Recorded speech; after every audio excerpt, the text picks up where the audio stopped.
NEET exam എഴുതുന്നതിനേക്കാൾ ഏറ്റവും വലിയ tension എന്താണെന്ന് അറിയാമോ?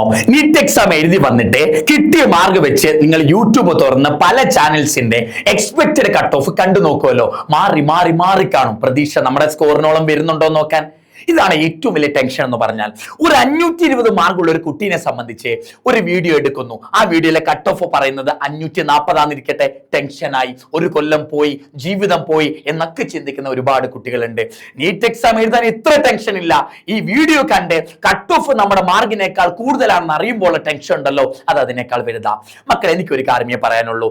പല വീഡിയോസ് കാണാൻ നിൽക്കുക. നോർത്ത് ഇന്ത്യ, സൗത്ത് ഇന്ത്യ, ഇപ്പുറത്ത് ഇന്ത്യ, അപ്പുറത്ത് ഇന്ത്യ, എവിടുത്തെ ഇന്ത്യയിലെ വീഡിയോസ് എടുത്താലും പല കട്ട് ഓഫ് പറയുന്നുണ്ടെങ്കിലും അതൊരിക്കലും ഒഫീഷ്യൽ കട്ട് ഓഫ് അല്ല. നിങ്ങളുടെ മാർക്ക് കുറവായിരിക്കും. ആ കുറഞ്ഞ മാർക്കിന് MBBS കിട്ടുമോ ഇല്ലയോ എന്നൊന്നും എനിക്ക് ഒരിക്കലും ഉറപ്പിച്ച് പറയാൻ പറ്റില്ല. അതറിയണമെങ്കിൽ ഒഫീഷ്യൽ റിസൾട്ട് വരണം, അലോട്ട്മെന്റ് കാര്യങ്ങൾ തുടങ്ങണം. എങ്കിൽ മാത്രമേ നിങ്ങളുടെ മാർക്കിന് MBBS കിട്ടുമോ ഇല്ലയോ എന്ന് മനസ്സിലാക്കാൻ പറ്റൂ. ഇന്ന കോളേജ് എനിക്ക് കിട്ടുമോ സാറേ എന്ന് ചോദിക്കുന്നതോടെ എനിക്ക് പറയാനുള്ളൂ, ആ കോളേജ് കിട്ടുമോ കിട്ടില്ലോ എന്ന് എനിക്ക് ഒരിക്കലും ഉറപ്പിച്ച് പറയാൻ പറ്റില്ല. അതിന് ഒഫീഷ്യലി ബാക്കി നീറ്റിന്റെ കാര്യങ്ങളൊക്കെ നടക്കണം മക്കളെ.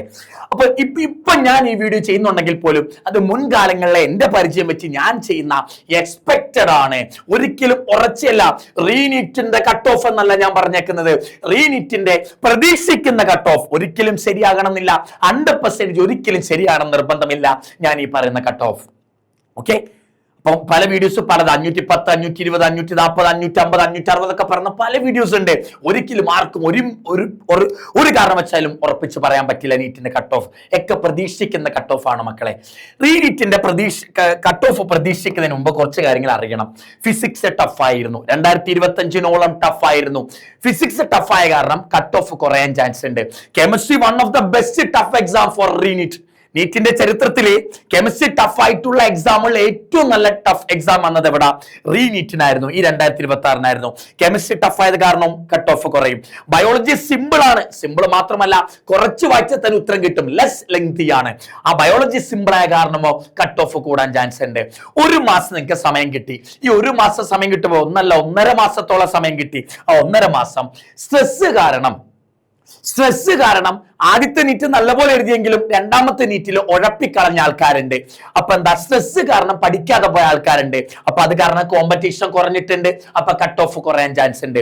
ഇനി ഈ ഒരു മന്ത് കൊണ്ട് കംബാക്ക് അടിച്ചവരുണ്ട്. ആദ്യത്തെ നീറ്റിൽ മാർക്ക് കുറവാണ്, പക്ഷെ 1.5 മാസം കൊണ്ട് പഠിച്ച് 500, 550 മുകളിൽ സ്കോർ ചെയ്ത ആൾക്കാരുണ്ട്.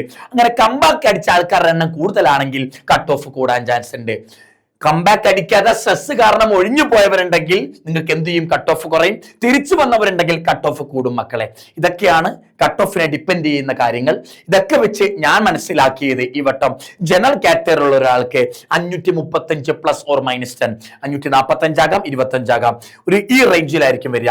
OBC ഉള്ളവർക്ക് 520, SC 446, SC 430, ഈ റേഞ്ചിലായിരിക്കും മക്കളെ ഇവിടുത്തെ കട്ട് ഓഫ് വരിക. ഒന്ന് ആലോചിച്ച് വെച്ചോളൂ. 680 വരെ റാങ്ക് ഉള്ളവർക്ക് ആദ്യത്തെ 100 റാങ്കിൽ വരാം. ഓൾ ഇന്ത്യ റാങ്ക് കേട്ടോ പറയുന്നത്, കേരള റാങ്ക് അല്ല. 640 വരെ ഉള്ളവർക്ക് 500-നുള്ളിൽ വരാം. 620 വരെ ഉള്ളവർക്ക് 1000, 600, 2000, 550, 5000, 564, 10000, അങ്ങനെ പോയിട്ട് നോക്കെ. കേരളത്തിൽ ഓൾ ഇന്ത്യയിൽ 25,000 സീറ്റുകളാണ് MBBS-നുള്ളത്. ആദ്യത്തെ 25,000 കുട്ടികൾ ഇവിടെ ഫില്ലായിപ്പോ മക്കളെ. 25,000 MBBS സീറ്റ് ഉള്ളതുകൊണ്ട് ഞാൻ 25,000 വരെയുള്ള ഓൾ ഇന്ത്യ റാങ്കാണ് പറഞ്ഞിരിക്കുന്നത്. ഓൾ ഇന്ത്യയിൽ 25,000 വരെ റാങ്ക് ഉള്ള കുട്ടിക്ക് വേണ്ട സ്കോർ എത്ര? 520 പ്ലസ്. 520 പ്ലസ് ഉണ്ടെങ്കിൽ ഞാൻ ഈ പറയുന്നത് ജനറൽ കാറ്റഗറിന്റെ കാര്യമാണ് കേട്ടോ. ഈ റാങ്ക് താഴോട്ട് OBC, SC, SC ഒക്കെ കുറച്ച് താഴോട്ട് പോലും പ്രശ്നമൊന്നുമില്ല. 520 വരെ മാർക്ക് ഉണ്ടെങ്കിൽ നിങ്ങൾക്ക് ഈ ഓൾ ഇന്ത്യ 25,000-നുള്ളിൽ റാങ്ക് വരും. നിങ്ങൾക്ക് ഒരു ഗവൺമെന്റ് സീറ്റ് കിട്ടാൻ ചാൻസ് ഉണ്ട് ഇന്ത്യയിൽ എവിടെങ്കിലും ഒക്കെ. ഇതൊരു എക്സ്പെക്റ്റഡ് മാത്രമാണ് മക്കളെ, ഒരിക്കലും ഉറപ്പിച്ച് പറയാൻ പറ്റില്ല. പല വീഡിയോസ് കാണുന്ന കൂട്ടത്തിലെ ഒരു വീഡിയോസ് മാത്രമാണ് എന്റേത്. ഒന്നും ഉറപ്പിച്ച് പറയാൻ പറ്റില്ല. സാർ എനിക്ക് 500 ഉണ്ട്, MBBS കിട്ടുമോ? ഇത് വെച്ച് ചിലപ്പോൾ ഞാൻ പറഞ്ഞത് വെച്ച് കിട്ടില്ലായിരിക്കും, പക്ഷെ ഒരിക്കലും എനിക്ക് ഉറപ്പിച്ച് പറയാൻ പറ്റില്ല. അതിന് കൗൺസിലിങ്ങും കാര്യങ്ങളും ഒക്കെ തുടരണം മക്കളെ.